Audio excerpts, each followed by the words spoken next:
Paper Lion. Paper Lion is a 1966 nonfiction book by American author George Plimpton. In 1960, Plimpton, not an athlete, arranged to pitch to a lineup of professional baseball players in an all-star exhibition, presumably to answer the question, how would the average man off of the street fare in an attempt to compete with the stars of professional sports? He chronicled this experience in his book, Out of My League. To write Paper Lion, Plimpton repeated the experiment in the National Football League, joining the training camp of the 1963 Detroit Lions on the premise of trying out to be the team's third-string quarterback. Plimpton, then 36 years old, showed how unlikely it would be for an average person to succeed as a professional football player.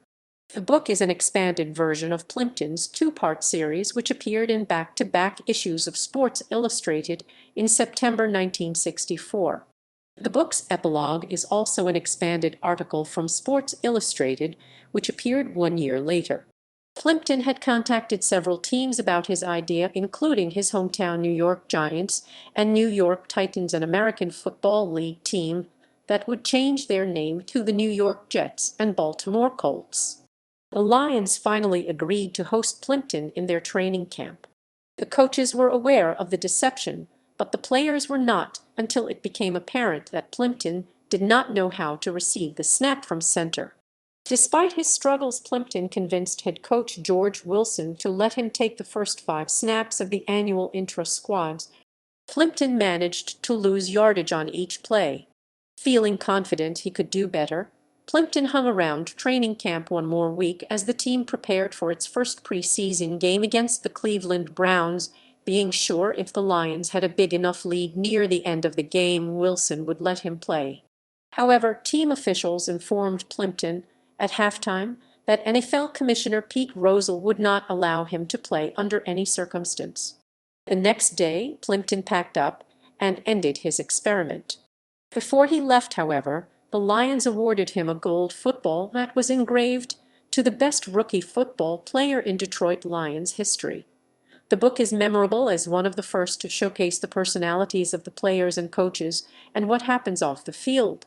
Figuring prominently in the book are linebacker Wayne Walker, quarterback Milt Plum, future Hall of Famers cornerback Dick Night Train Lane, and middle linebacker Joe Schmidt, and defensive tackle Alex Karras, among others.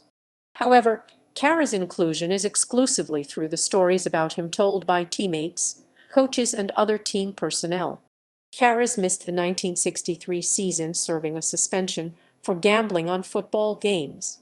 Prior to Paper Lion, Plimpton had pitched to Major League Baseball players and sparred with boxing great Archie Moore, but the success of this book, which was later adapted into a 1968 film starring Alan Alda as Plimpton, helped launch a kind of second career for Plimpton as an everyman athlete.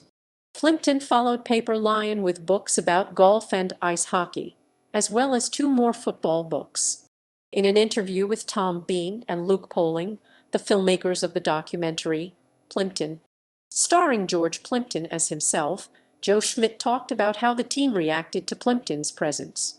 He tried to blend in with the rest of the team, but after a while you could just see that George wasn't much of an athlete. You don't have to be a Rhodes Scholar to figure that one out. You're in training camp, and you're all pretty good football players, and George comes along, and he's sort of emaciated looking. You know he's not too physical of a specimen, and he couldn't throw the ball more than 50. Reception. Saturday Review called Paper Lion the best book written about pro football, maybe about any sport, because Plimpton captures with absolute fidelity how the average fan might feel given the opportunity to try out for a professional. His story, which has been compared to Paper Lion, was told in a few seconds of panic. References